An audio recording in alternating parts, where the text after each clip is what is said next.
Laki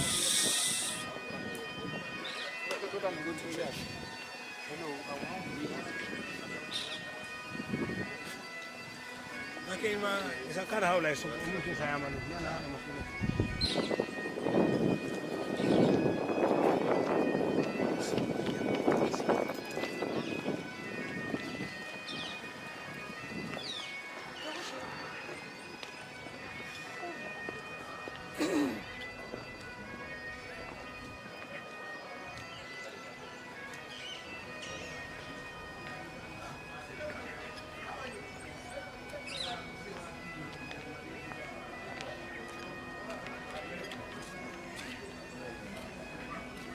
Karahaw lai so mungkin saya manusia na mungkin.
equality, equitable, and the supremacy of the rule of law, the cornerstone of democracy and social order.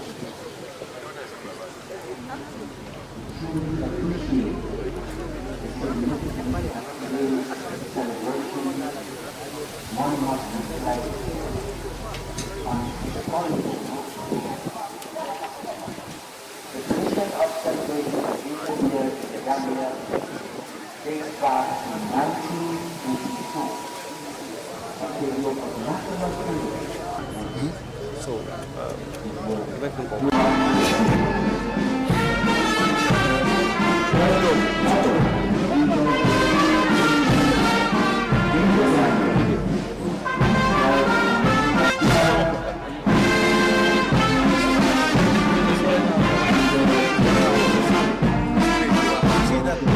white space.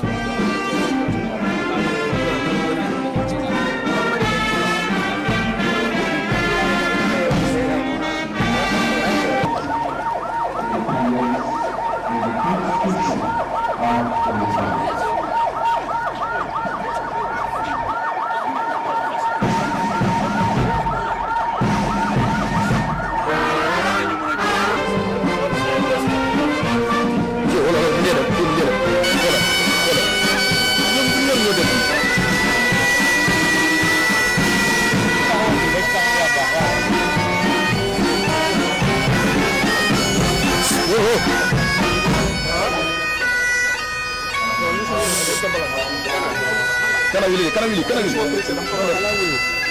Bazum kale boda.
Let's go, sister.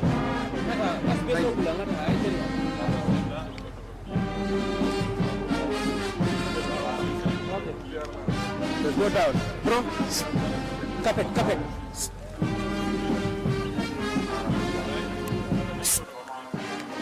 Violent carpet.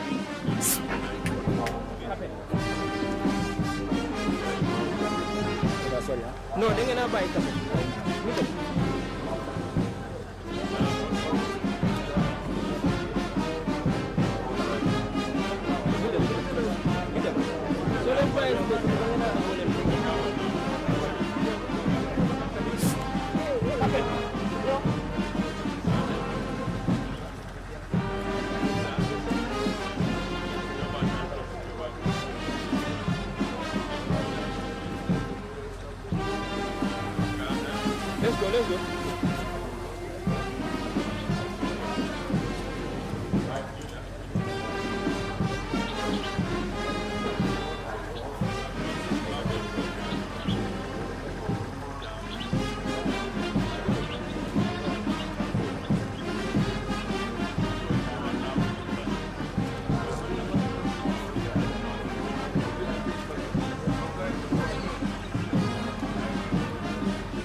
Republic of the Gambia, accompanied by His Lordship, the Honorable Chief Justice of the Gambia, Honorable Judicial Secretary,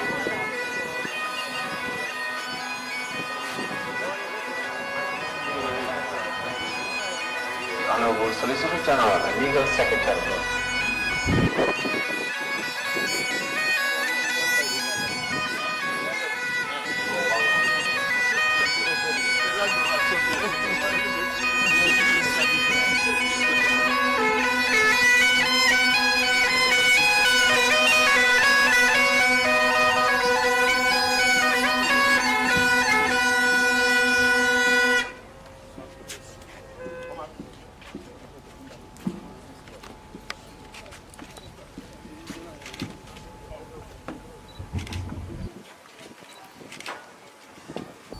the Honorable Speaker of the National Assembly, Honorable Father Mbagala, my Lord Honorable Chief Justice of the Gambia, Honorable Asante Carlos CRB, Honorable Officers of the Civilian Law of the Gambia, the Honorable Attorney General and Minister of Justice, who is strongly represented by the Solicitor General and Legal Secretary, members of the Judicial Service Commission, Chairman of the Paris Appeal Panel, and members of the Ulamas, Honorable Cabinet Ministers who are present, senior government officials who are present, the President and members of the Gambia Bar Association and the Gambia Law Society, many members of Gambia, regional governors, President and members of the district chapters across the country, the Honorable Master and Minister of the High Court, Deputy General Secretaries, Senior Administrative Staff of the Judiciary and Officials of the Attorney General and Minister of Justice, members of the Diplomat and Consular Corps, larger ground states and colleagues, venerable rural rulers, service chiefs, men and women of various security services, members of the press, support staff of the Judiciary and Minister of Justice, distinguished ladies and gentlemen, all other members, during and the authority of law. Today, Sunday, 25th of January 2026, marks a memorable and solemn occasion, the official opening of the 2026 Gambia, which will be presided over by His Excellency the President of the Republic, Mr. Adam Barrow. This annual ceremony, which serves as a cornerstone of our national legal calendar, is founded by the formal tradition. It is a powerful reaffirmation of our collective commitment to justice, constitutionalism, judicial independence, and the rule of law, values that remain indispensable to peace, democracy, and national development. The historical background of the legal act in the Gambia. Distinguished ladies and gentlemen, the celebration of the legal law dated back to 1982. It was initiated under the stewardship of the Senior Council, of the late Senior Council, and the then Attorney General and Minister of Justice, Honorable Father Abdul Sampai of Place Memory. The conception of tradition came at a critical moment in our national history. In the aftermath of the faithful and temporary leaders of Nigeria made by the English assignment. In the period marked by uncertainty and recovery, the celebration of the legal law of invasion was envisioned as a symbol of judicial resilience, national stability, and restoration of constitutional order. The first legal law in the Gambia was celebrated on the 21st of November 1982 at Makati Square. Over the gathering of the then chief justice of the Gambia, served with ages. From 1982 to 1993, the legal law was celebrated annually in the House. However, following the change of government in 1994, the celebration was observed intermittently. It was not until 2017 that the annual celebration of the legal law was fully restored and consistently observed to this day.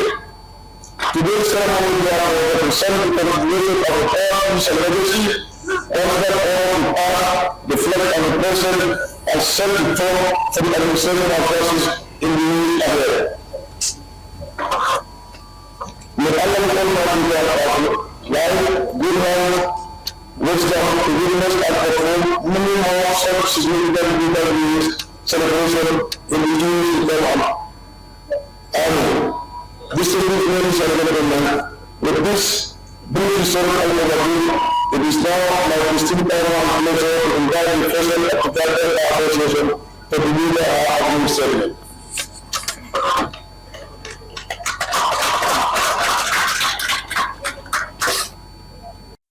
Solicitor General, Mr. Kumasi, representing the Attorney General, ministers, justices of the Supreme Court, federal parties, your worship, the magistrates, members of the General Legal Council, district chiefs, governors, members of the diplomatic corps, media, invited guests, my learned colleagues, distinguished ladies and gentlemen.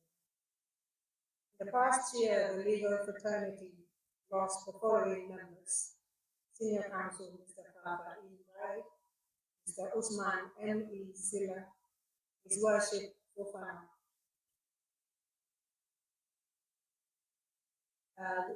Senior Counsel Papa E. Sambai, and O.M. Silla, legal giants in the profession. Their contributions will forever be marked in history. A day like today, we remember them all for their immense contribution to the legal profession.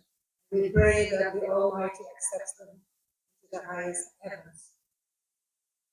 Excellencies, Justice of the Superior Court's invited guests, it is once again my honor to address you at the official opening of the legal year 2026.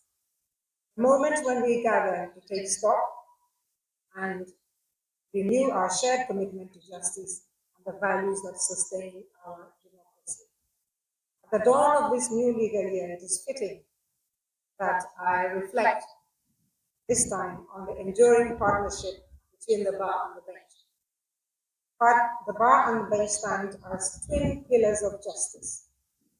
It is a fact that the independence of the judiciary is safeguarded by the advocacy of the bar, while the integrity of the bar is strengthened by the fairness of the bench. Both institutions are united by a common purpose to uphold the rule of law, protect rights, and ensure that justice is not only done, but seen to be done. The private bar brings diverse perspectives, representing citizens from all walks of life. The judiciary, in turn, provides impartial adjudication. Together, they form a dialogue which enriches the development of jurisprudence. Where the bar advocates, the bench adjudicates, and where the bench interprets, the bar advances. It is effectively this symbiosis that ensures that justice remains accessible, credible, and responsive to society's needs.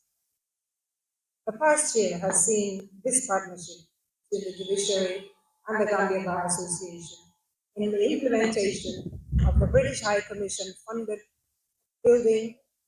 project, which is the building of the brand new court premises at Mile 7 for the Special Criminal Division of the High Court, which I believe will be inaugurated tomorrow, inshallah.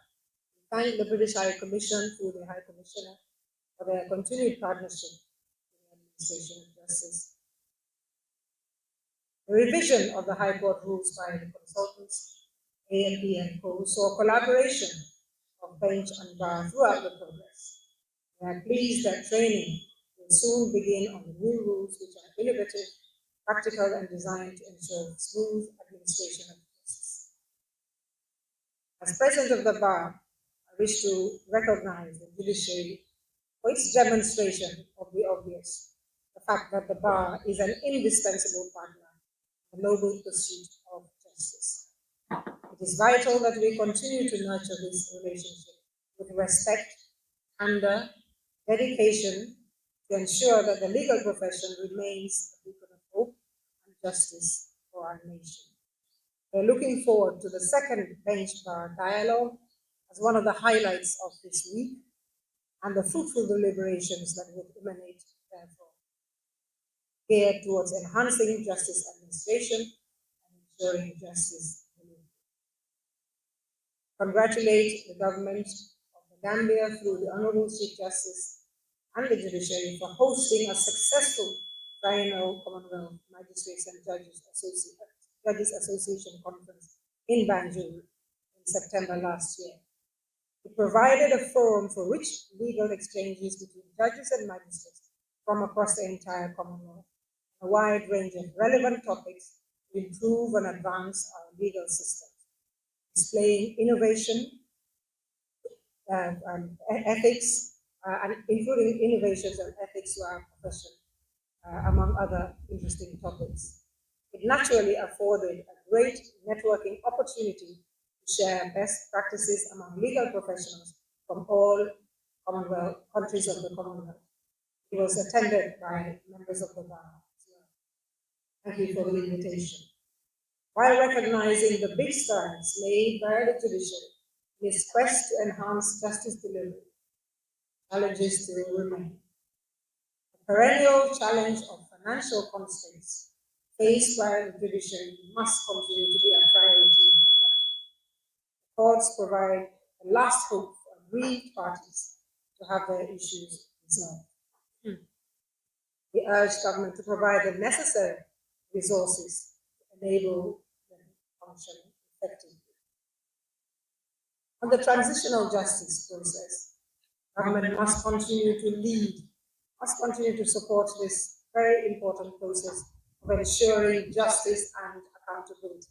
I know we harp on this all the time, but we must. Accountability for victims of the former regime. But this sends a very clear message that impunity is not an option.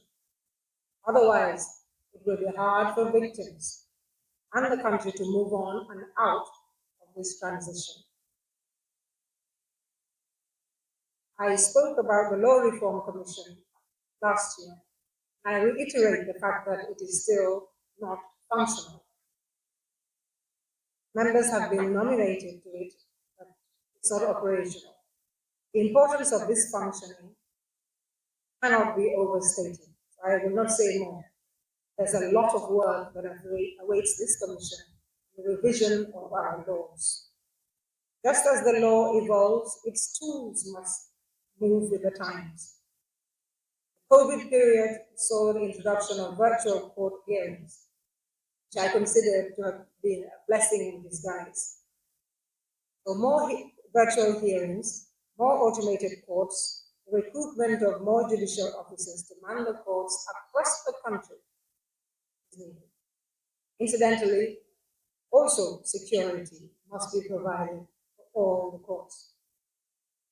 Recent fire incident at Parafanya Magistrates Court makes it urgent to enhance security in all the courts, all court premises across the country, to avoid such disasters.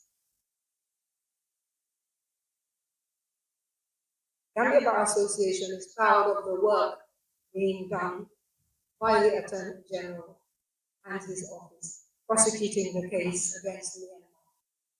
We are with them. We know that is why the Honorable Attorney General cannot be with us. We wish them all the best. We know they will continue to do Gambia proud. Your Excellency, Justices of the Superior Courts, our constitutional journey reminds us that democracy is not self-sustaining. It requires vigilance, courage, and integrity. Our association has long stood as a guardian of these principles, defending rights, promoting access to justice, and ensuring that the independence of our institutions is preserved. In doing so, we contribute not only to the legal profession, but to the peace and prosperity of our nation. I wish to reflect briefly on the importance of maintenance of the rule of law. It is vital in any democracy because it ensures fairness and equality before the law. Everyone is subject to it. It guarantees equal treatment of all, regardless of wealth, status, or political influence. protects fundamental rights such as freedom of speech, property rights, and access to justice as enshrined in the Supreme Law of the land, Constitution of the Republic. Rule of law ensures stability also and accountability in society. Without it, power can become arbitrary, rights can be undermined, and trust in institutions can collapse. So that accountability and limits on power prevents abuse of authority by anyone who can exercise it, by ensuring that nobody is above the law. It provides mechanisms to check government through the independent courts and transparent legal processes. Stability and security, also important.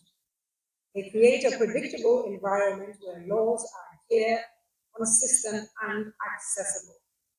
They reduce corruption and arbitrary decision-making, fostering trust in all institutions. Societies without strong rule of law often face chaos, tyranny, or instability.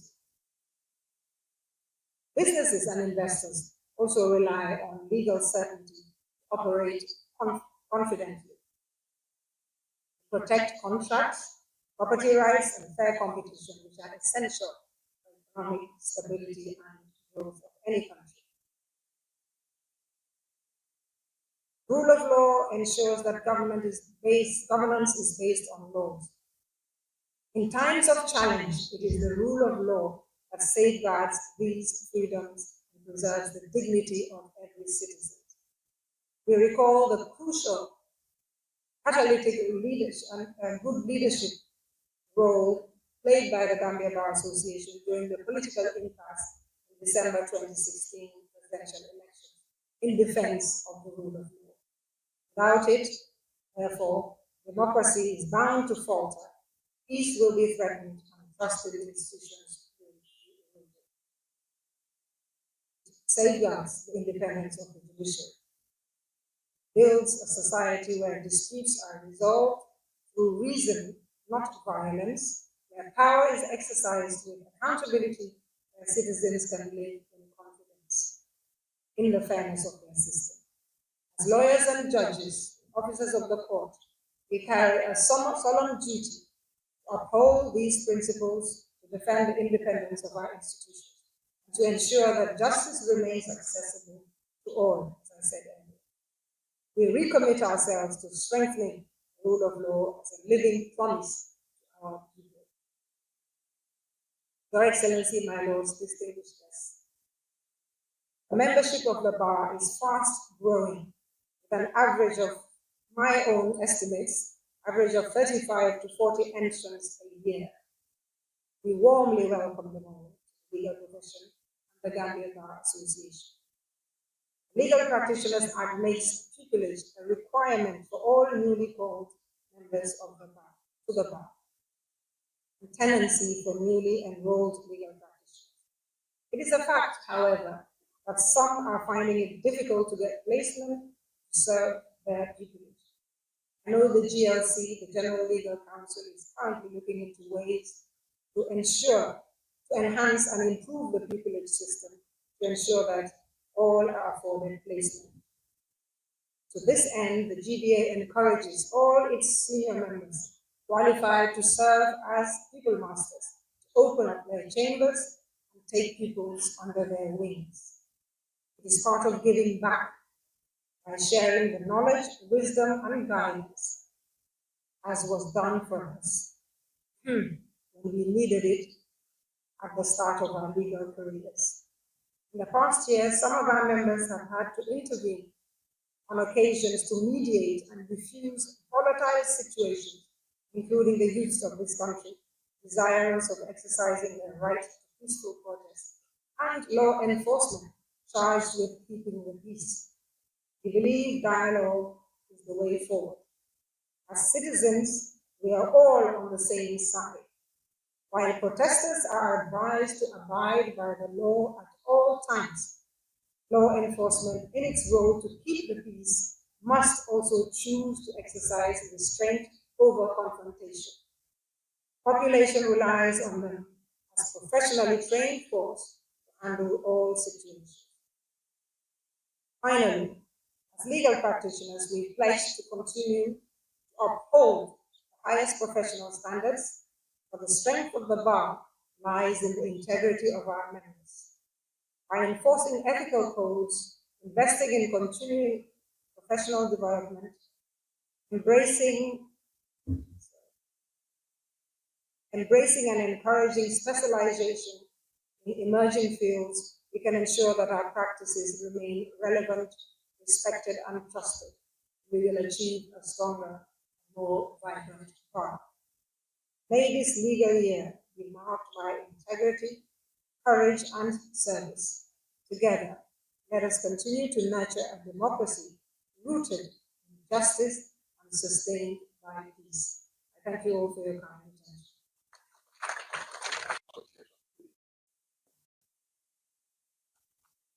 Thank you very much, Honorable JS.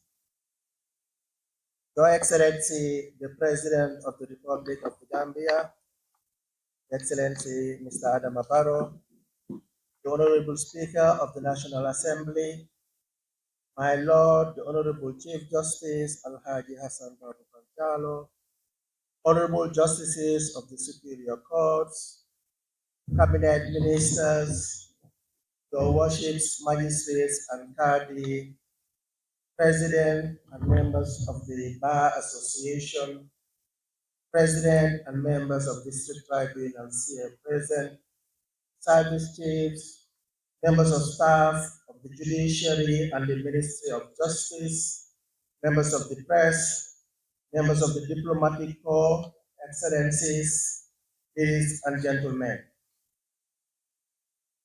It is an honor to address this gathering on behalf of the Honorable Attorney General and Minister of Justice, the Honorable Dawda A. Jallow, as we commence the legal year 2026. As is widely known, the Honorable Attorney General, the Honorable Dawda A. Jallow, is currently before the International Court of Justice, where he is leading the Gambia's case against Myanmar, advocating for justice on behalf of the Rohingya community. Hence his inability to be present with us this morning. Excellencies, ladies and gentlemen, this occasion affords the Ministry of Justice the opportunity to present an account of its work over the past year, to outline ongoing institutional reforms, and reaffirm our commitment to the effective administration of justice in accordance with the Constitution and the laws of the Gambia. As the Attorney General and Minister of Justice, I would like to thank His Excellency, the President of the Republic, for gracing this occasion today. Your Excellency's attendance has now become an established custom, demonstrating Your Excellency's commitment to the preservation of the rule of law, as well as the status and fabric of the judiciary. Since his swearing in as Chief Justice in February of 2017, at a very critical period in the history of this country, the Honorable Chief Justice Hassan Babukar Jallow has served with distinction and excellence. He has over the years strengthened the judiciary, transforming it into a very strong pillar of our democracy. He has indeed been a guiding light for the nation. It is fitting on an occasion like this to give an overview of our work at the Ministry. In the area of criminal justice administration, during the period January to December 2025, the Office of the Director of Public Prosecutions continued to discharge its statutory mandate under the Criminal Procedure Code and other enabling legislation. Over 100 legal advices were issued in respect of case files submitted by the Gambia Police Force, the Drug Law Enforcement Agency, and the National Agency Against Trafficking in Persons. These efforts reflect the Ministry's continued commitment to ensuring that prosecutorial decisions are grounded in law, evidence, and due process. The Civil Litigation and International Law Department recorded substantial activity during 2025 and as of January 2026, a total of 206 civil matters were pending before various courts, with land-related disputes constituting the majority. In furtherance of the government's policy objective to strengthen corporate governance and regulatory compliance, the Registrar of Companies has initiated a comprehensive cleansing of the company's registry pursuant to the Companies Act. Public notices have been issued to defaulting entities, requiring them to regularize their filings or face administrative sanctions, including possible striking off from the registry. This exercise is essential to enhancing the integrity of the corporate regulatory framework and ensuring that the register reflects accurate, up-to-date, and legally compliant information. The Alternative Dispute Resolution Secretariat recorded its highest performance to date.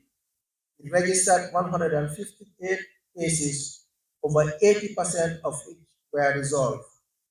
The Secretariat also conducted a validation of a 5-year strategic and communications plan and expanded public engagement to enhance visibility and outreach. These achievements demonstrate the growing relevance of ADR mechanisms in reducing court congestion and promoting amicable settlement of disputes. In the area of intellectual property administration, the Ministry continues to advance the protection of intellectual property rights as required under the Industrial Property Act and related instruments. Key developments include strengthening of the industrial property framework and establishment of IP school clubs in senior secondary school to promote awareness among young innovators. The ministry remains committed to modernizing IP systems and supporting Gambian creators in regional and global markets. Intellectual property, as is widely recognized, is crucial for innovation, good employment, growth, and promotion of technological advances. It can create jobs, transform ideas into valuable economic assets, thereby driving economic development. Excellencies, ladies and gentlemen, the introduction of the Civil Registration and Civil Statistics Bill 2025 represents a significant step towards modernizing civil registration processes.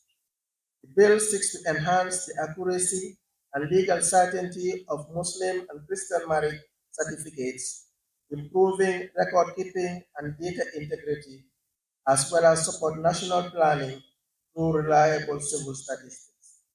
This reform strengthens the legal protection of families and promotes uniformity in civil registration practices. Following the adoption of the first national land policy, the ministry has commenced a comprehensive modernization of the deeds registry, including infrastructure upgrades, introduction of digital tools to secure document management and capacity building for registry personnel. A modernized deeds registry will reduce land disputes, enhance transparency, and support the courts in the efficient adjudication of land matters. National Agency for Legal Aid registered various achievements in 2025. It continued providing legal representation in capital offenses and child-related matters, conducting capacity building through specialized training, including plea bargaining, secured infrastructure rehabilitation, support to the EU UNDP GRADE project, and sustained its operations in Banjul and Basse. While the agency does face challenges like inadequate funding and an ever-increasing demand for its services, it has continued to dispatch its statutory mandate with commendable dedication, notwithstanding these constraints. The ministry is currently negotiating with Nexus of South Africa for the publication of the laws of the Gambia in 2026. This publication would update and consolidate the laws of the Gambia. This would give us the opportunity to see all the laws of the Gambia as at 2025 published in a new set of volumes. Nexus has demonstrated capacity and can provide historic continuity to undertake such a project of this magnitude for the Gambia, given the fact that it did so in 2009, when we last published the laws of the Gambia. LexisNexis is uniquely positioned in the continent and has an unparalleled record of consolidating and publishing national laws, and has done so for countries such as Botswana, Eswatini, Ghana, Kenya, Mauritius, just to name a few. Your Excellencies, my Lord, Honorable Chief Justice, you would recall that the Reparations Commission was established by an Act of Parliament in 2023 and became operational in 2025 to implement the TRRC recommendations on reparations. His Excellency's statement at the swearing-in ceremony of the commissioners that there will be annual budgetary allocation to the reparations fund underscores the commitment of the government to put victims at the center of the transitional justice policy, with a view to restoring their dignity and rebuilding their lives. The Commission has begun its work in earnest and following a series of consultations with stakeholders, and after careful review, it has resolved to adopt a phased payment approach. The first phase of the payments has now commenced and will be made to a total of 83 victims who suffered violations between 1994 and 1996. I would like Madam President of the Bar Association to take note of that. With respect to the Transitional Justice Program and the implementation of the TRRC recommendations, we continue to work with the National Human Rights Commission, which is charged with the responsibility of monitoring our compliance with the recommendations. Substantial achievements have been made in terms of the number of activities that have been identified for completion before December 2027. However, global shifts in external funding have severely affected the progress of the implementation process. In the area of case management, the ministry is currently working with 48 local IT company to develop a case management system for its criminal and civil divisions. The objective of this initiative is to design, develop, and deploy a user-friendly and scalable digital case management system that digitizes and automates prosecution and civil case workflows, supporting case tracking, and improve data sharing within and across agencies. It is both fitting and necessary, Excellencies, that we take stock of our collective efforts to uphold justice, promote human dignity, and confront one of the gravest crimes of our time, trafficking in persons. I'm pleased to report that in the past legal year, the National Legal Agency Against Trafficking in Persons has recorded significant and commendable progress in advancing its national mandate. A major milestone achieved during the year was the development of a new 5-year national action plan to combat trafficking in persons.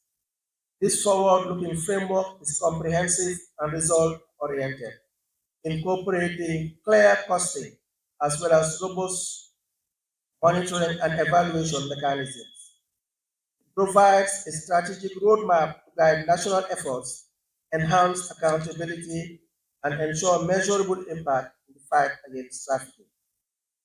In the area of investigations and prosecutions, NATIP actively handled 22 human trafficking cases during the past year. Of these, 16 cases are currently before the High Court, reflecting a strengthened investigative process and closer collaboration with prosecutorial authorities. These cases send a very clear message. Trafficking in persons would be pursued with seriousness, diligence, and the full force of the law. 2 significant convictions were recently secured, marking a major milestone in our fight against this grave and exploitative crime. These convictions underscore the state's resolve to enforce the law, protect victims, and uphold perpetrators accountable. With regard to the African Commission on Human and People's Rights, the government continues to meet its obligation with respect to the hosting of the African Commission on Human and People's Rights in the Gambia. A new modern building has been secured by the government for use by the Commission. The building provides more space than the previous headquarters and is equipped with a lift for use by the Commission and its visitors, including persons with disabilities. The Commission will very soon move to its new headquarters, and I want to take this opportunity to make it loud and clear that the Commission is here to stay, and we will do everything possible within our limited resources to ensure a smooth functioning, fit for purpose Human Rights Commission for the African continent. Your Excellencies, my Lords, Honorable Speaker, in the light of the forthcoming electoral process, the public is urged to refrain from hate speech or any conduct that has the tendency to inflame tensions. Such conduct is prohibited under existing law, in particular Section 58 of the Criminal Offences Act, which provides for incitement to violence and hate speech. Individuals are reminded that such conduct is not beyond the reach of the law. Hate speech affects the dignity and human rights of groups and individuals targeted. History has also taught us that hate speech has been used as a tool to mobilize groups against each other, to start wars, conflict, and even genocide.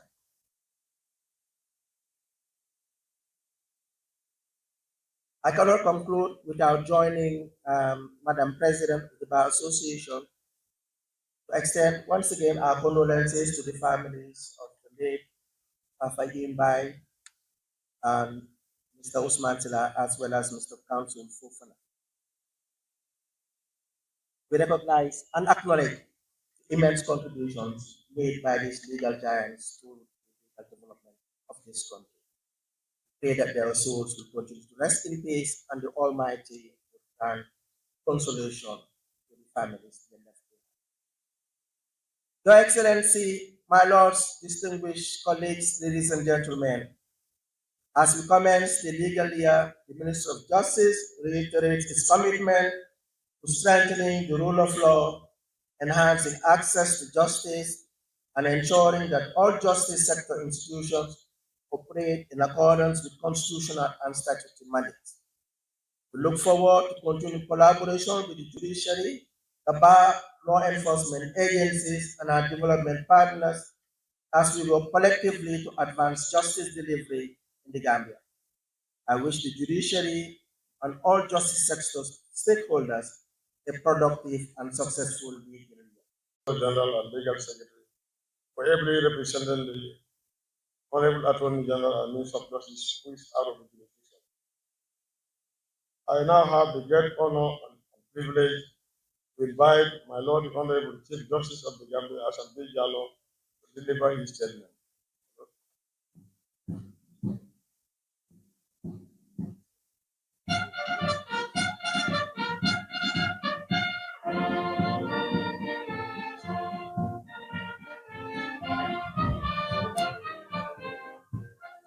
Honorable Speaker of the National Assembly, Honorable Judges of the Superior Courts, Learned Solicitor General, ably representing the Honorable Attorney General and Minister of Justice, Honorable Ministers, Mayor of the City of Banjul, Your Worships, Majesties and Caddies, Excellencies, members of the Diplomatic Corps, President and members of the Gambia Bar, regional governors, President Seyfolu, and members of the district tribunals, venerable religious leaders, members of staff of the judiciary and of the Attorney General's chambers, distinguished guests.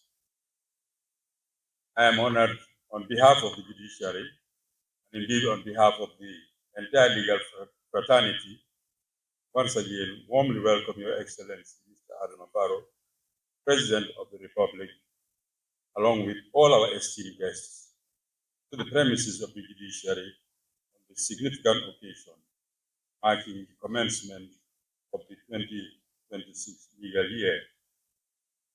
Your continued presence and participation in this ceremony, Your Excellency, reflects your profound commitment to support for the judiciary and for justice, and is highly valued by the bench, by the bar, and indeed all those who are dedicated to enhancing good governance in our nation. In the course of the year, we've lost the company of some of our esteemed members. As we stand here today, we'd like to acknowledge their work, their contribution to the enterprise of delivering justice, and to pray that the Almighty grants them eternal peace and repose.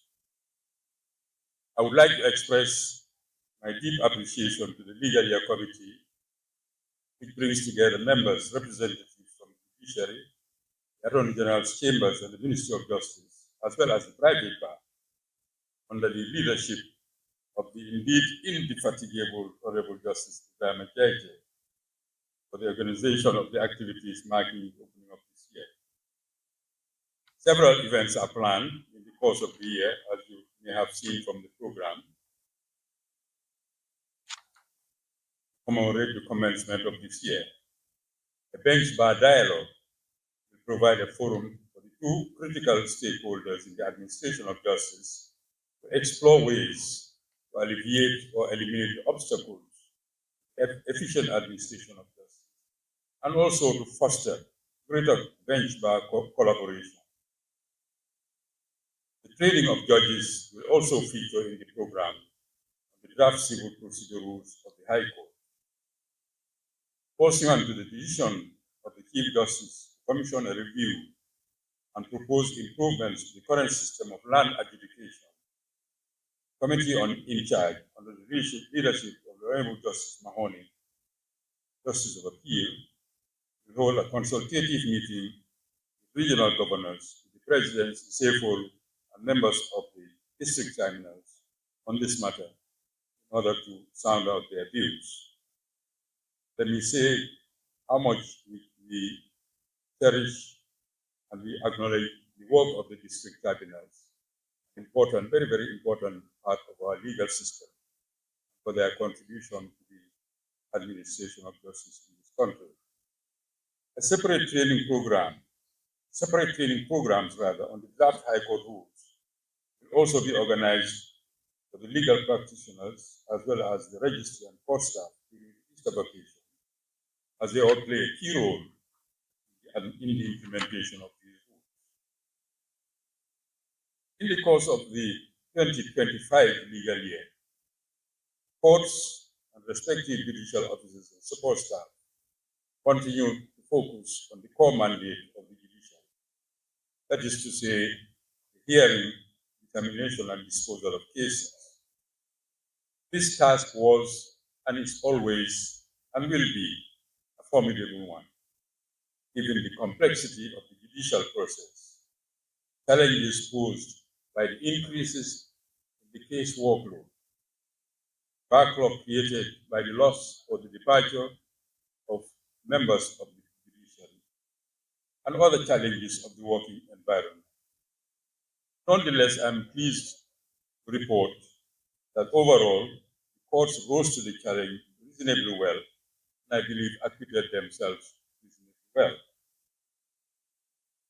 The 2025 legal year opened with 6,654 cases pending as at the 1st of January 2025 for the trial courts, that is to say, the Kadi courts, the Magistrates courts, and the High Court. This does not include the cases before the appellate courts, nor does it include the cases before the district tribunals, which are a very, very significant number. So we started off with 6,654 cases. And in the course of the year 2025, a total of 9,942 additional cases were filed before these courts, compared to 6,678 filed throughout 2024. This represents in 2025 a very significant increase of 49% on the number of cases that we had to attend to in 2025 over what we had in 2024. During 2025, nonetheless, trial courts disposed of 6,630 cases, which was an increase in the numbers that they dealt with in 2024. In 2024, the courts disposed of 5,541 cases. This was an increase also, disposal rate of 19%. This is a commendable achievement. I wish to acknowledge the work of all those who contributed to this success: judges, magistrates, the cadis, together with their support staff, as well as, of course, counsel, both public and private, as well as other participants in the judicial process. Nonetheless, the statistics, however, also unfortunately disclose a continuous steady increase in resort to the courts for the settlement of disputes. And this seems to lead us to the conclusion that litigation, rather than negotiation and settlement, out-of-court settlement, seem regrettably to be the continued preference of the community for the settlement of disputes. We must therefore strengthen the capacity of the courts to hear and determine more cases. But we must at the same time continue to encourage the out-of-court settlement of civil disputes, the assistance of the court-connected ADR system, ADR Secretariat, as well as our own traditional dispute resolution mechanisms. So despite the laudable efforts of the stakeholders and the disposal of a large number of cases in 2025, this new legal year of 2026 starts off with a heavy caseload of 8,682 cases as at the 1st of January 2026. And we expect more cases to be filed in the course of the year. Hence the importance of building up the capacity of the courts to attend to this case workload, and also encourage out-of-court settlement of civil cases. Speedy trial and quality justice are critical in any democratic society, and these can be achieved by strengthening judicial capacity through adequate staffing, through training, and more than adequate court infrastructure and equipment. Efficient case management systems and clear timelines can help reduce delays.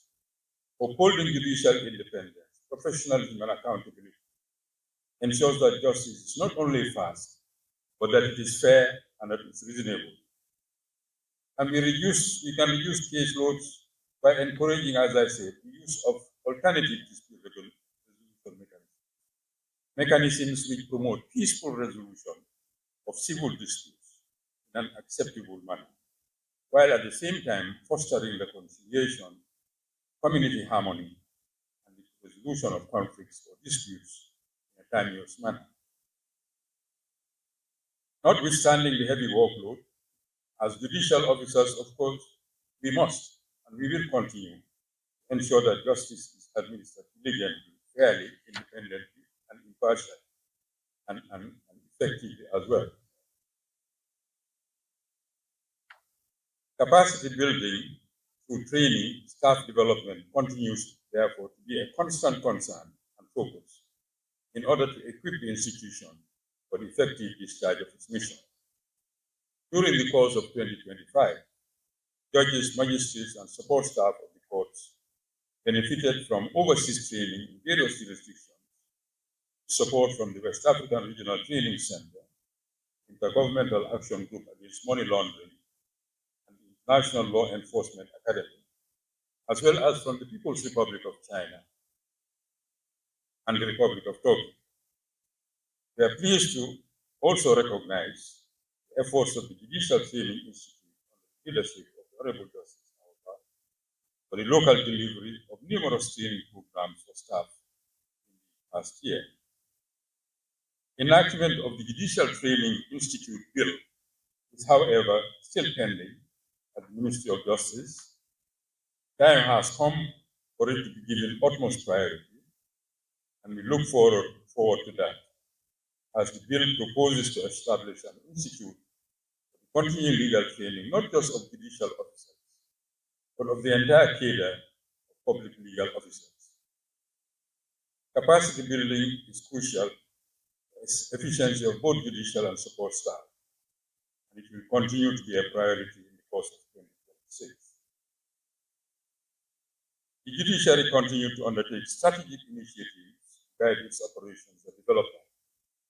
On 18 December 2025, we organized a workshop for consideration of the extension of the Judiciary Strategic Plan. Extension of the plan, 5-year plan, launched in 2021 by Your Excellency President, both timely and necessary in order to consolidate ongoing reforms and to attend to as yet pending areas in the judiciary. We express our sincere appreciation to the government of the Gambia, to the UNDP, the EU, the United Kingdom, the People's Republic of China, Turkey, and other development partners for their continued technical and financial support for the implementation of key reform initiatives of the plan. But following an extensive review of the plan, it was noted that some of the plan's activities have been undertaken, but much more remains to be implemented. And as a result, the judiciary has decided that the plan, which should have come to an end at December 2025, should have its life extended by a further 2 years, to the end of 2027, in tandem with the National Development Plan. Setbacks in the Constitution review and replacement process also impacted negatively on the attainment of the plan objectives, particularly with regard to the restructuring of the judiciary and the full integration of the Islamic Qadi courts as well as the district tribunals into the justice system. Strong expectations were placed on the adoption of a new constitution, which has not materialized due to circumstances beyond the judiciary's control. It is imperative, with the failure of both drafts, it is imperative that these structural judicial reforms, on which there is general consensus, should now be legislated independently of the making of a new constitution. It should instead be enacted by an amendment, either an amendment of the current 1997 constitution or by the enactment of some other legislation. Policy decisions also by some major donors impacted negatively on the execution of the plan, as we are all aware. And it is necessary always to remind ourselves, and perhaps the government as well, that the government bears primary responsibility for funding or securing funding from partners for the execution of the development plan. A major objective of the plan, that is the development of court infrastructure countrywide in order to facilitate the right of access to justice, has benefited from very limited financial support. Only the Bundung Court Complex, housing a High Court, Magistrates Court, and Qadi Courts, was constructed. The whole of the North Bank continues to remain without any permanent court structure. The infrastructure in the West Coast region, where the largest cases, needs to be enhanced with additional new structures. We urge all concerned, including the government, allocate and release greater resources to fully attain not generally the goals of the plan, but particularly the infrastructure component of it, because this can impact very, very positively on access to justice. And here we continue to appeal for the collaboration and support of not just the executive, but the National Assembly as well, as they are both crucial in this respect. Your Excellency and distinguished guests, when we last assembled here on 9 February 2025, I indicated that the judiciary was looking forward to the equipping of our court records preparation unit, equipment and other facilities, the assistance of the Turkish Cooperation and Coordination Agency, TICA. I am pleased to report that TICA has indeed provided the same, as a result of which the unit is now operational in the Bundung Court Complex. Establishment and operation of this unit is important, as it ensures the expedited preparation of court records, which positively impacts on the progress of cases on appeal. Your Excellency, distinguished guests, the Special Criminal Division of the High Court has been strengthened and now comprises 4 judges. Criminal Division, as you may be aware, hears cases emanating from the TRRC, as well as other serious crimes referred to it by the Chief Justice. And to date, the superior courts have had and determined 3 cases involving the state versus Yankuba Toure. The courts have also had and determined the case of the state versus Yankuba Baji and 8 others, which largely stemmed from the proceedings of the TRRC.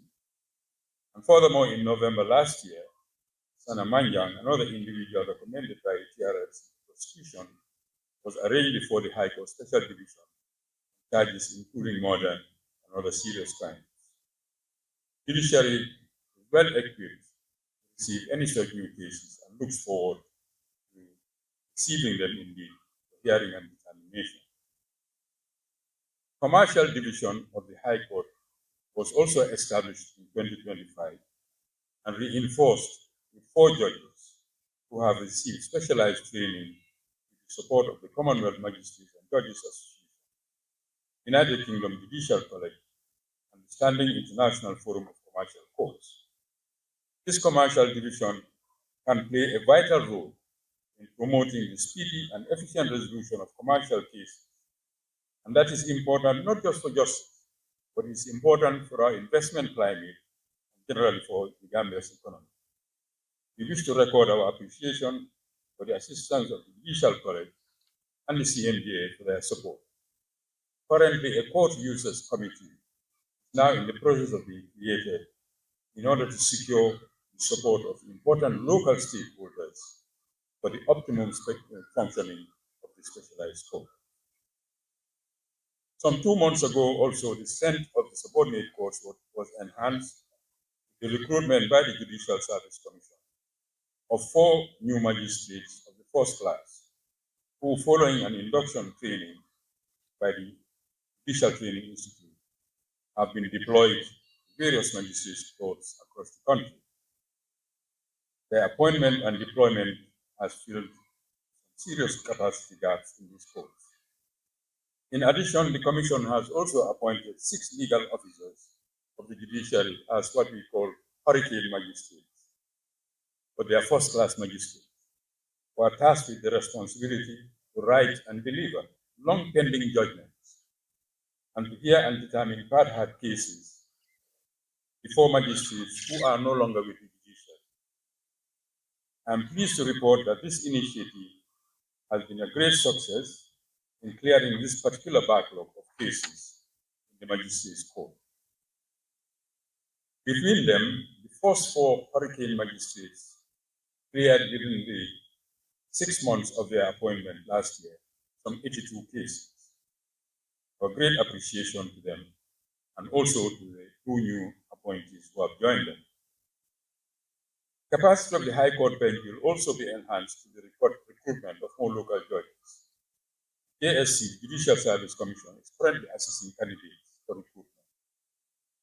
Recommendations also have been submitted by the JSC for the filling of the existing vacancies in the Supreme Court with the appointment of local judges. These 2 initiatives, when they reach conclusion, will see to the strengthening of the superior courts with more judicial officers. And the judiciary in October last year was also enhanced with the promotion of former senior magistrate Ben Fall to the position of Master and Registrar of the High Court. Seize the opportunity to welcome the Master, the senior management of the judiciary. Your Excellency, distinguished guests, the new High Court rules were adopted as planned at a validation workshop in 2025. The rules will come into force this year after promulgation by the Rules Committee. The new rules, which will replace those in force since 1928, provide an improved framework for reducing undue delays and promoting the more expeditious disposal of civil cases in the High Court. We look forward to extending similar reviews and reform this year the rules governing practice and procedure in the subordinate courts. Court-connected alternative dispute resolution mechanism has been active since 2024. It promotes out-of-court settlement of civil cases.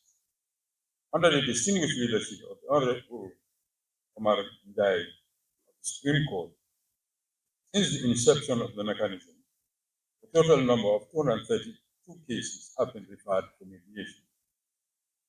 Out of these, 33 have been successfully mediated, settled, and returned to court for the entry of consent judgment. A total of 112 cases have been returned to the judges concerned, continuation of proceedings following unsuccessful mediation, and a total of 88 cases presently pending and subject to ongoing mediation. ADR registry is better staffed now. However, challenges persist in the operation of the mechanism. Some legal practitioners, some lawyers appear reluctant to engage with the mechanism, preferring litigation. Judges too, I must say, need to make greater use of the mediation mechanism. I continue to appeal to both of them to lend their undiluted support to this worthy initiative.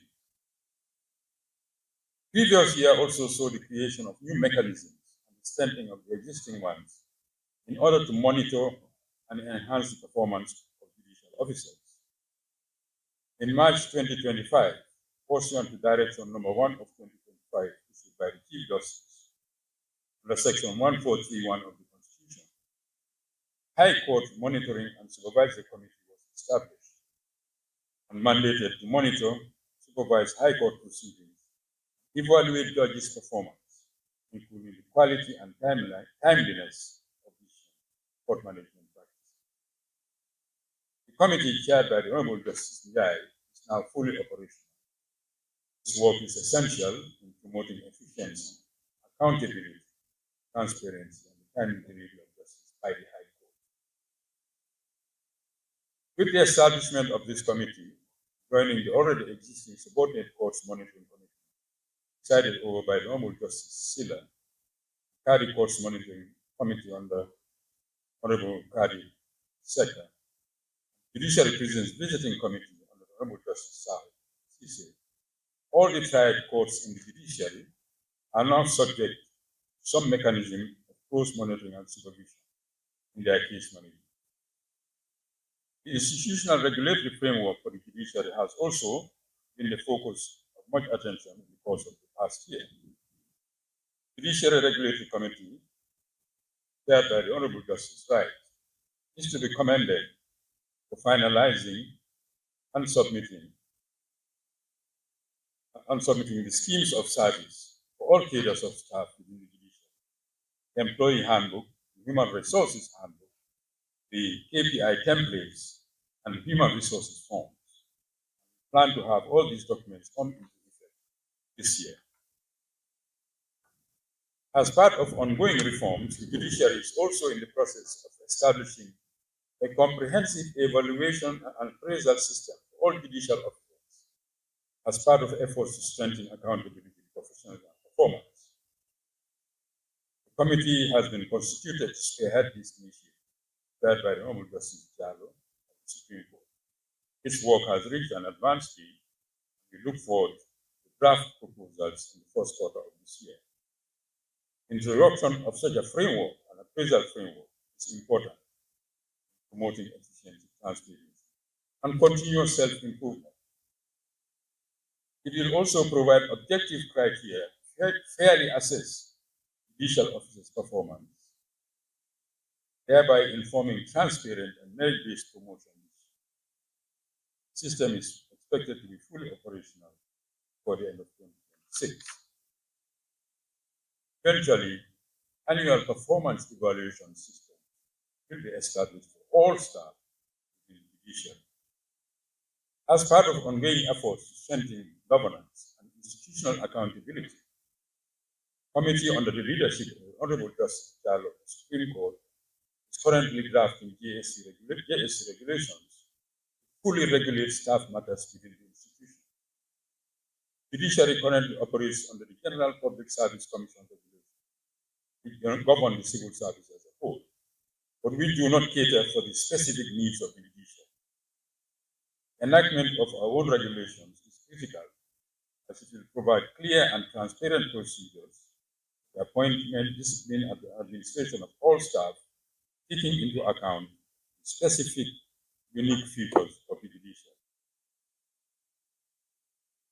I am pleased, and indeed I could say we are all pleased, that in the course of 2025, all staff of the judiciary benefited from salary and allowance upward adjustments in line with those in the rest of the public service. Enactment of the Judicial Officers Condition Service Act has also cured the discrepancies and disparities between the emoluments of judicial officers on the one hand and those of members of the Executive and National Assembly on the other hand, and restored the parities which hitherto existed in this regard. Act, in making special provision for the pensions of judges, has given due recognition to the unique position of judges and established practice in this regard in Commonwealth jurisdictions. And we expect that these measures will facilitate the recruitment and retention of suitable Gambians to the bench. On behalf of the judiciary, I wish to commend His Excellency the President, members of the Executive, as well as members of the National Assembly, their approval of these measures. Your Excellency, distinguished guests, with support from the British government, the first phase of the reconstruction of the High Court in Bakau Mile 7 is complete. The premises are ready for use. The inauguration of the new building is part of the activities marking the opening of this new area. It will create additional courtroom space, ease congestion, and enhance access to justice. It will provide a more conducive environment for judges. Additionally, as part of the second phase, support from the EU GRADE project to the UNDP and the Bar Association, another facility at Bakau Mile 7 is also under reconstruction and expansion to provide for two more courtrooms. Both structures have been earmarked for use by the Special Criminal Division of the High Court, which is mandated to hear and legislate in the earlier TRC cases. Your Excellency, distinguished guests, the judiciary continues to face numerous challenges which stand in the way of attainment of its mission. Shortage of courtrooms and office space continue to hamper optimum utilization of the judiciary. There is need for adequate space to accommodate and to ensure the full functioning of all courts. Additional, well-equipped and furnished courtrooms are fundamental. They are absolutely essential. They are necessary as they positively impact on the delivery of justice. Inadequate funding for daily operations, inadequate support services, lack of adequate transportation for staff, and mobility constraints for judicial officers all continue to be settled. And these all put together affect our efficiency. Suspension of funding by some donors has, of course, adversely impacted the expansion, for instance, of the computer-aided recording and transcription system and the electronic case management system within the judiciary. That suspension has disrupted the implementation of key reform initiatives in infrastructure development efforts. As a result, several planned activities were delayed or curtailed in the course of 2025. We are very pleased that the UNDP, the European Union, are agreeable to picking up some of these projects. We look forward to working with them. The legal year 2026, looking ahead, should be a period for us to focus evermore on our core judicial mandate. This will require greater diligence by all judges, magistrates, cadres, and their support staff, as well as by legal practitioners, other stakeholders, and all persons who are in contact with the judicial process. The extension of the judiciary strategic plan for another 2 years would be an opportunity to implement the remaining activities that have been identified for priority action. Among them, as I said, additional courtrooms, consolidation and extension of the specialized courts, promulgation of the new High Court rules and training of the stakeholders on their implementation, the review and replacement of the subordinate courtrooms, the improvement of the regulatory framework with addition of JSC regulation, the adoption of the schemes of service and code of conduct, and staff judicial officers' performance evaluation and assessment system, the adoption of a new and more efficient mechanism for the adjudication of land disputes, enhancement of our capacity for staff development, the enactment of the new GTI legislation, training for staff, recruitment of additional local judicial officers at all levels.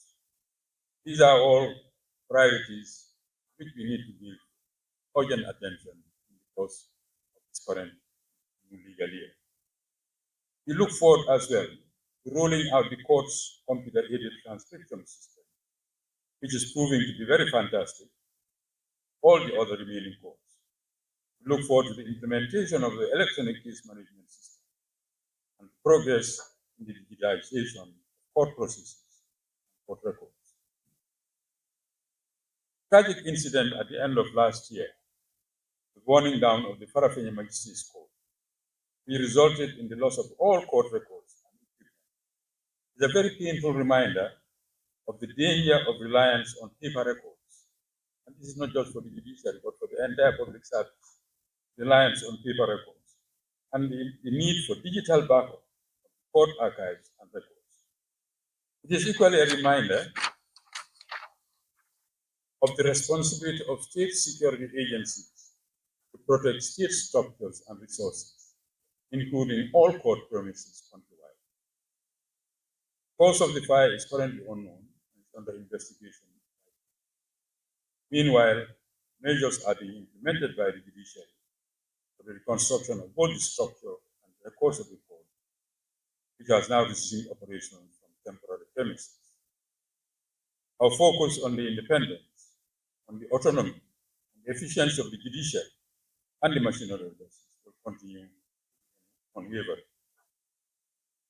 Successful implementation of all these foregoing measures requires the fullest support and collaboration of many stakeholders, with funding and with other assistance from and by the government, from the executive, the National Assembly, the bench and the bar, local stakeholders, and the Gambia's friends amongst the donor community.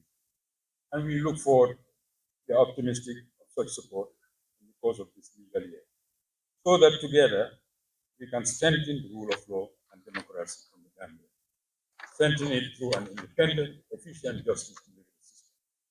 And with the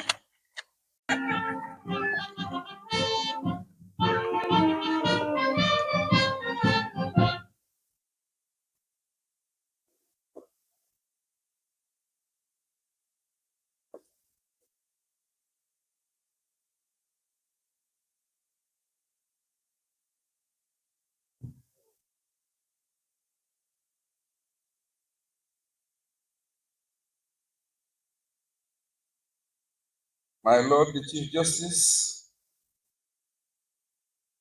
Justices of the Superior Courts, Honorable Speaker, and National Assembly members, Honorable Attorney General, and Minister of Justice, Honorable Cabinet Ministers, your warships, magistrates and cadis, district Sefolu, and members of district tribunals, President and members of the Gambia Bar Association, members of the Diplomatic and Consular Corps, staff of the Ministry of Justice and the Judiciary, distinguished ladies and gentlemen. It is my honor to preside over the opening of the 2026 legal year. These events annually allow us to reflect on the status of our justice sector and to reaffirm our commitment to the rule of law and effective justice delivery. The administration of justice remains the cornerstone of our democracy, principally because a strong, independent, and efficient judiciary is indispensable for peace, stability, good governance, and sustainable development. This makes our judicial reforms and modernization process mandatory. It is reassuring, therefore, that the implementation of the judiciary sector strategic plan has already yielded notable achievements. These include improvement in case management, enhanced access to justice, strengthen judicial independence, and sustain capacity building judicial officers and staff. Digitalization efforts mark another transformative endeavor towards greater efficiency and transparency in our legal system. This aligns with the emphasis of the Commonwealth Heads of Government on innovation in judicial practice and embracing change for a better future across member states. My Lord the Chief Justice, distinguished personalities, I particularly commend the establishment of the Interdepartmental Committee on Land Dispute Adjudication. It reflects strong leadership and a deep understanding of the challenges facing our justice system. Eagerly await the committee's recommendations to solve the growing volume and complexity of land-related cases in the country. This process is expected to strengthen impartial and timely dispute management. Relatedly, last year, my government enacted 2025 Judicial Officers Conditions of Service Act. This landmark legislation is to guarantee judicial independence and enhance the welfare and professionalism of judicial officers. The Act affirms the judiciary as a key arm of government. By improving its remuneration packages and working conditions, the sector will attract and retain qualified officers, reduce the risk of corruption, boost efficiency and impartiality, and reinforce public trust in the justice system. To complement these reforms, the Ministry of Justice is developing a digital case management system for our courts. This initiative reflects our determination to modernize legal practice and ensure that the government legally meets the highest standards of dispensing justice. I am pleased to announce that I personally approved the request to replace the old fleet of vehicles for judges in the superior courts. The new vehicles will be delivered soon to allow our judicial officers to discharge their duties with dignity and efficiency. Distinguished ladies and gentlemen, following the ECOWAS Authority of Head of State and Government approval to establish a special tribunal here, we have enacted the Special Accountability Mechanism Act and the Special Prosecutor's Office Act to prosecute perpetrators of gross human rights violations from July 1994 to January 2017. Consequently, I have directed the Attorney General and Minister of Justice to appoint a special prosecutor to commence work soonest. Establishment of a special division of the High Court is an added highlight to our quest for accountability and reconciliation. To reflect our collective resolve to confront past acts of injustice while building a future grounded in truth and the rule of law. In addition, the Minister of Justice is currently leading a legal team at the International Court of Justice, ICJ, to argue our case against Myanmar. Merits hearings began on 12 January 2026, marking the first time in over a decade that the court has held full merits hearings in a genocide case. We are optimistic of the favorable outcome that will uphold justice for the Rohingya people, and we affirm the binding nature of the Genocide Convention. This historic case underscores that my government respects international law, human rights, and accountability. Incidentally, the case has firmly placed the Gambia on the global stage as a principal defender of justice internationally. In 2025, we also support a resolution at the United Nations General Assembly requesting an advisory opinion from the ICJ on the obligations of states in respect of climate change. Together with other countries, we maintain that climate obligations of states arise from multiple sources of international law. The court ruled that states have binding obligations on the climate treaties, customary international law, and other treaties to protect the climate system from greenhouse gases emissions. They maintain that international breaches constitute wrong acts, thus requiring redress. On human rights and good governance, Gambia's engagement with the Universal Periodic Review (UPR) process remains central to our human rights accountability and democratic governance commitment. Last January, we went through our fourth UPR review before the Human Rights Council in Geneva. Out of 309 recommendations, we accepted 273, significantly improving on our previous performance. Led by the Minister of Justice, the Gambian delegation presented updates on ongoing reforms on transitional justice, corruption, access to justice, and institutional stability. Acknowledge our reporting obligation to the UPR, but recognize the process as a mechanism to improve the lives of our people. We remain committed, therefore, to acting on accepted recommendations and working closely with the National Human Rights Commission, civil society organizations, and our international partners. Esteemed personalities, ladies and gentlemen, like other concerned citizens, my government is strongly opposed to corruption. I am thus happy to announce that the appointment of the commissioners earmarked for the Anti-Corruption Commission will be finalized soon.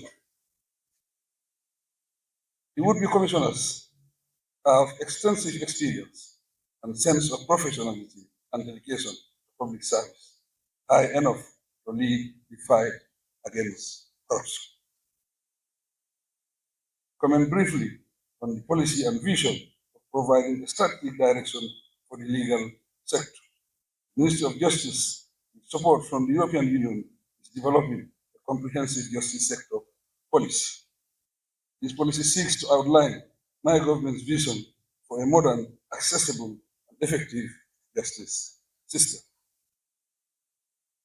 It will serve as a roadmap for continued reform and institutional strengthening across the justice sector institutions. Proudly, all these have been achieved under the distinguished leadership of the Honorable Chief Justice Hassan B. Jallow.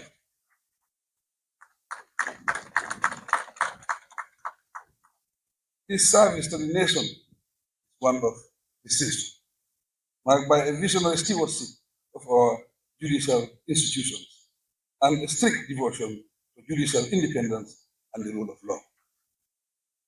Under his inspiring guidance, the judiciary has implemented groundbreaking reforms that have strengthened access to justice, enhanced institutional capacity, and advanced the professional standing of our judicial officers. The Honorable Chief Justice has already earned himself a reputable legacy of integrity, wisdom, and progressive leadership that will impact our justice sector for ages. As we open the 2026 legal year, let us renew our shared commitment to justice and honest service, strengthen the rule of law, protect the rights of all, and build a justice system that inspires confidence, promotes equity, and upholds the highest ideals of our republic. To conclude, I assert that my government will remain supportive of the legal sector institutions for the fulfillment of their constitutional. Very much, His Excellency the President. After his speech, I should not have said anything, but this is just a guideline of the program, the remaining programs. After the speech of the President of the Republic, His Excellency the President should meet the governors, President, and members of the district tribunals and have an official forum with them. Besides, and that should be followed by the official photo of the President and the stakeholders. And finally, His Excellency the President, with the staff of the Judiciary, Minister of Justice, the staff of the Judiciary and staff of the Attorney General Chambers and Minister of Justice from the official photo.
Lakini isakara haula isu mtu sayama nujana mafuni.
Lakini isa kada haula isu mungkin saya manusia na maksudnya.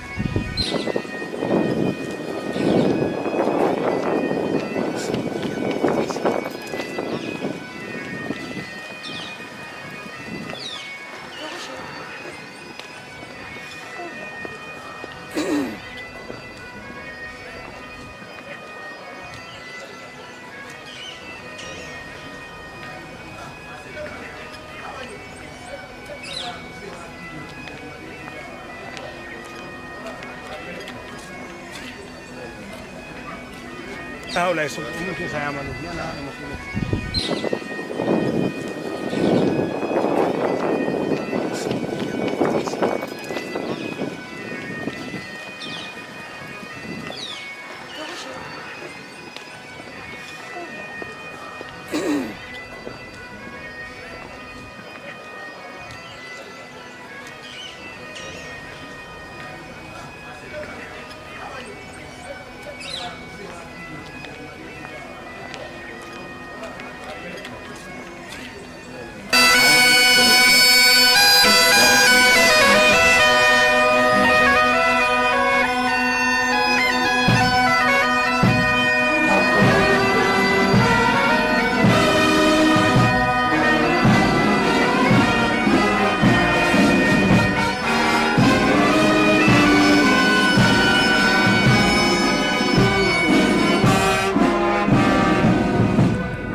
for the rule of law and the cornerstone of democracy and social order.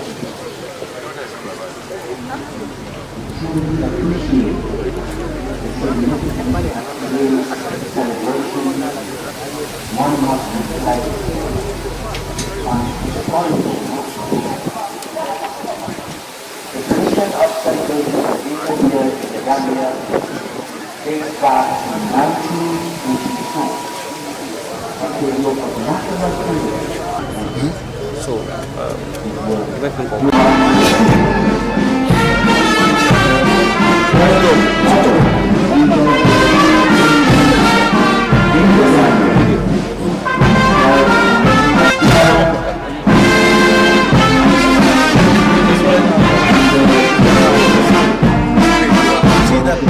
White space.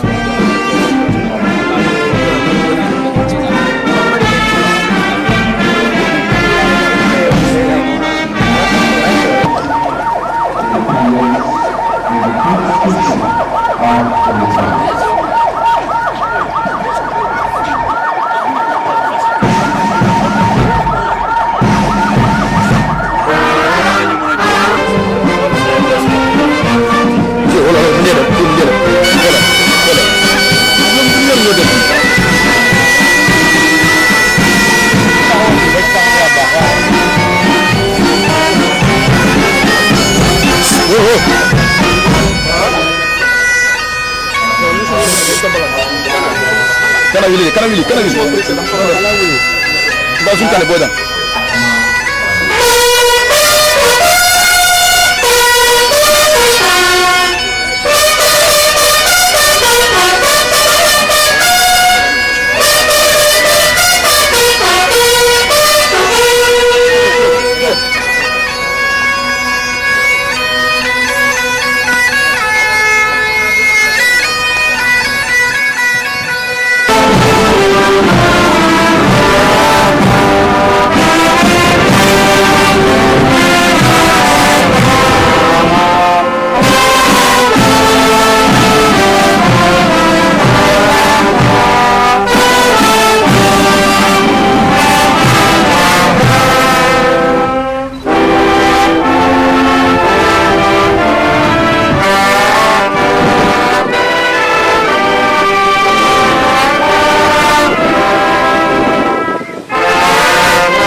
Let's go, sister.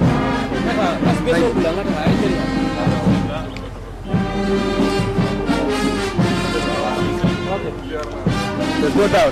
Bro, cap it.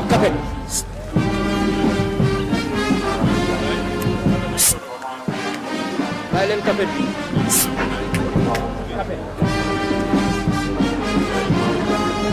Sorry, huh? No, they cannot buy cap it.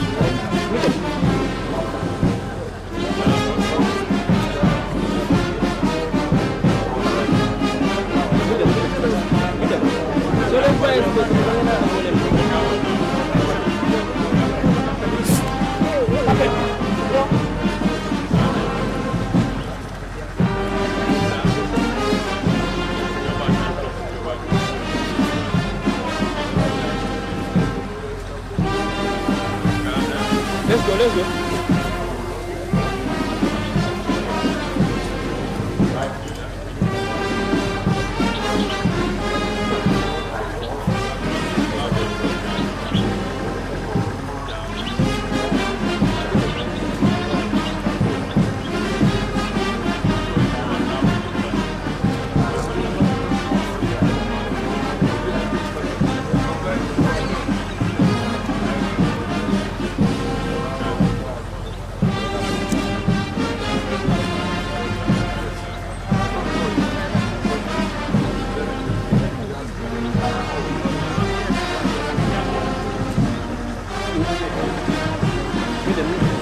Let's go, let's go.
Republic of the Gambia, accompanied by His Lordship, the Honorable Chief Justice of the Gambia,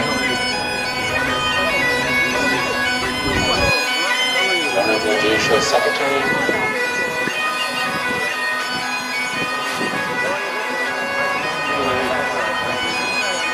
Honorable Solicitor General and Legal Secretary.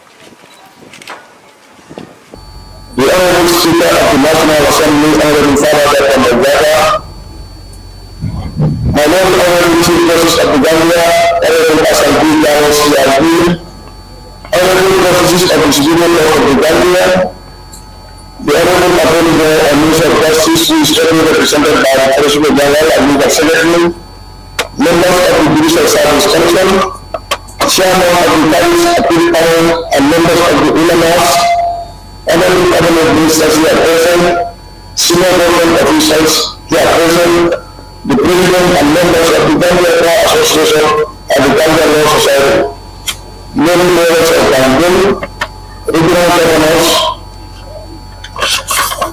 President and members of the district tribunals across the country, the Honorable Master and Minister of the High Court, Deputy General Secretaries, Senior Administrative Staff of the Judiciary and officials of the Attorney General and Minister of Justice, members of the Diplomatic and Consular Corps, larger ground states and tribes, venerable rural rulers, service chiefs, men and women of various security services, members of the press, support staff of the Judiciary and Minister of Justice, distinguished ladies and gentlemen, all other workers, during and the of war.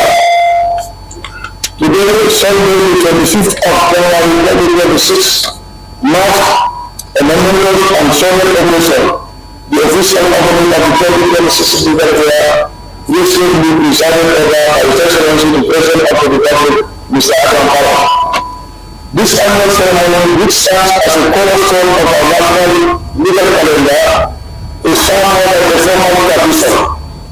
It is a powerful reaffirmation of our collective commitment to justice, constitutionality, judicial independence, and the rule of law, values that remain indispensable to peace, democracy, and national development.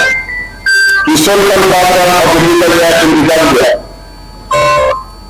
Distinguished ladies and gentlemen, the celebration of the legal year dated back to 1982. It was initiated under the stewardship of the Senior Council of the late Senior Council and the then Attorney General and Minister of Justice, Honorable Farada Kambagata of Place Benue. The conception of tradition came at a critical moment in our national history. In the aftermath of the faithful and general leaders of President made by President Saleh. In the period marked by uncertainty and recovery, the celebration of the legal year of invasion was envisioned as a symbol of judicial resilience, national stability, and restoration of constitutional order. The first legal year in the Gambia was celebrated on the 21st of November 1982 at Makati Square. Over the legend of the very few places of the Gambia served the ages. From 1982 to 1993, the legal year was celebrated annually without interruption. However, following the change of government in 1994, the celebration was observed intermittently. It was not until 27 May that the annual celebration of the legal year was fully restored and consistently observed to this day. Today's ceremony represents the continuation of a powerful legacy, considered all the past, reflect on the present, and set the tone for the administration of justice in the years ahead. May Allah become life, good health, wisdom, forgiveness, and perform many more such significant legal years celebration in the years to come. Amen. Distinguished and gentlemen, with this brief historical overview, it is now my distinct paramount pleasure to invite the President of the Ghana Bar Association to deliver our opening statement.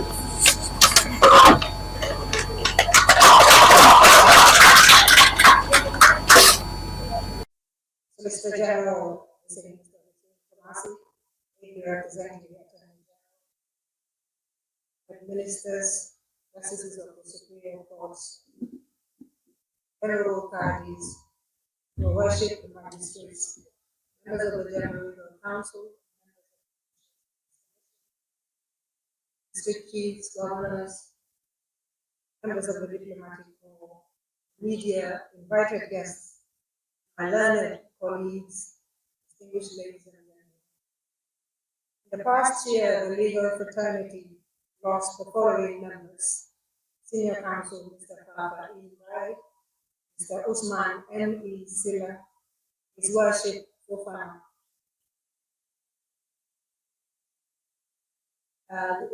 Senior Counsel Fafa E. Sambai, and O.M. Silla, legal giants in the profession. Their contributions will forever be marked in history. A day like today, we remember them all for their immense contribution to the legal profession. We pray that the Almighty accepts them to the highest heavens. Your Excellencies, Justice of the Superior Court's invited guests, it is once again my honor to address you at the official opening of the legal year 2026.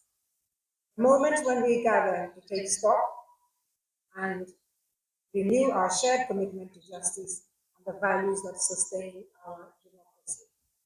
At the dawn of this new legal year, it is fitting that I reflect this time on the enduring partnership between the bar and the bench. The bar and the bench stand as twin pillars of justice. It is a fact that the independence of the judiciary is safeguarded by the advocacy of the bar, while the integrity of the bar is strengthened by the fairness of the bench.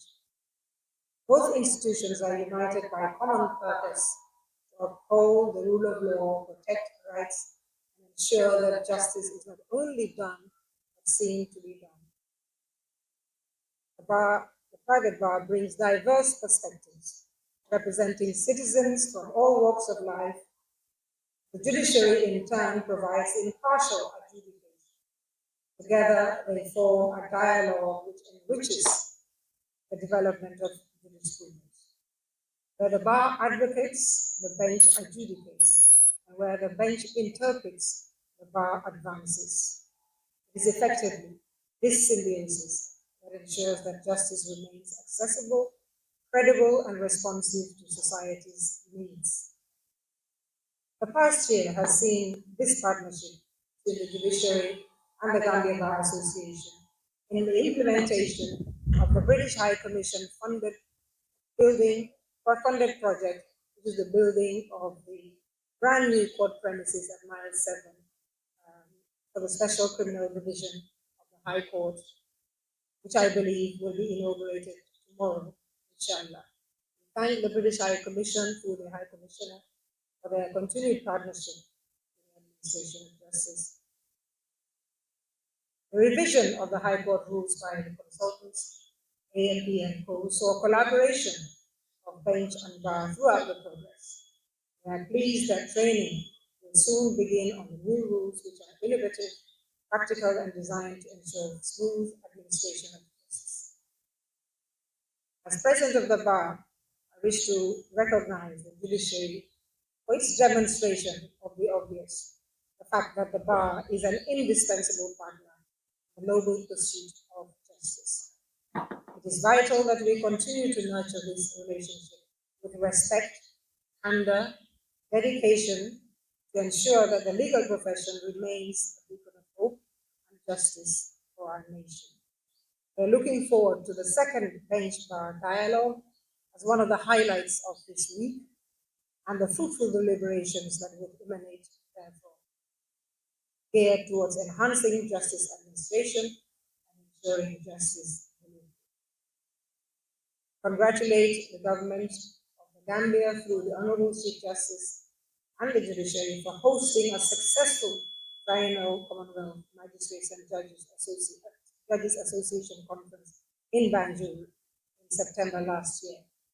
It provided a forum for rich legal exchanges between judges and magistrates from across the entire Commonwealth, a wide range of relevant topics to improve and advance our legal system, displaying innovation and ethics, and including innovations and ethics to our profession, among other interesting topics. It naturally afforded a great networking opportunity to share best practices among legal professionals from all Commonwealth countries of the Commonwealth. It was attended by members of the bar as well. Thank you for the invitation. While recognizing the big strides made by the judiciary in its quest to enhance justice delivery, challenges still remain. The perennial challenge of financial constraints faced by the judiciary must continue to be a priority. Courts provide the last hope for aggrieved parties to have their issues resolved. We urge government to provide the necessary resources to enable them to function effectively. On the transitional justice process, government must continue to lead, must continue to support this very important process of ensuring justice and accountability. I know we harp on this all the time, but we must. Accountability for victims of the former regime. This sends a very clear message that impunity is not an option. Otherwise, it will be hard for victims and the country to move on and out of this transition. I spoke about the Law Reform Commission last year. I reiterate the fact that it is still not functional. Members have been nominated to it, but it's not operational. The importance of this functioning cannot be overstated. I will not say more. There's a lot of work that awaits this commission, the revision of our laws. Just as the law evolves, its tools must move with the times. The COVID period saw the introduction of virtual court hearings, which I consider to have been a blessing in disguise. So more virtual hearings, more automated courts, the recruitment of more judicial officers to man the courts across the country is needed.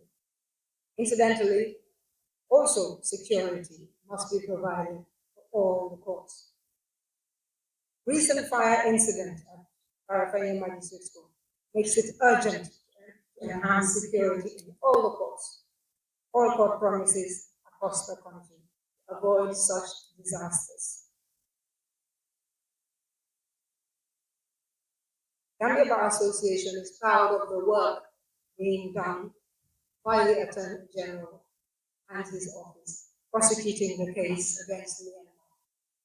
We are with them. We know that is why the Honorable Attorney General cannot be with us.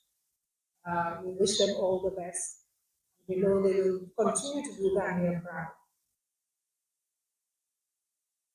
Your Excellency, Justices of the Superior Courts, our constitutional journey reminds us that democracy is not self-sustaining. It requires vigilance, courage, and integrity. Bar Association has long stood as a guardian of these principles, defending rights, promoting access to justice, and ensuring that the independence of our institutions is preserved. In doing so, we contribute not only to the legal profession, but to the peace and prosperity of our nation. I wish to reflect briefly on the importance of maintenance of the rule of law. It is vital in any